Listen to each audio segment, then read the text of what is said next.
Mä oon Timo Holmberg Reles Oy:stä ja mä oon liiketoimintajohtajana Relesillä ja me ollaan suunnittelukonsulttitoimisto. Meitä on 500 työntekijää Suomessa ja 2000 asiantuntijaa on sitten Pohjoismaissa.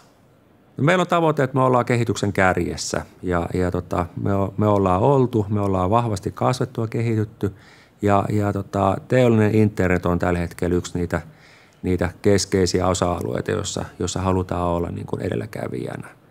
Me ollaan saatu Tekes-rahoitteinen projekti käyntiin, jossa on pilot-hankkeita jo käynnissä ja sinne etsitään myös lisää innokkaita yrityksiä, jotka haluaa tehdä mukaan.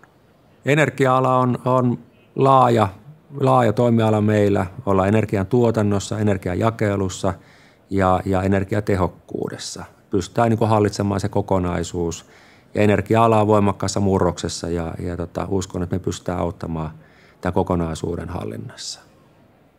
Ota rohkeasti yhteyttä, joko sähköisesti tai vaikka soita, niin sovitaan, mikä on paras tapa jatkaa keskustelua. Me halutaan auttaa asiakasta menestymään.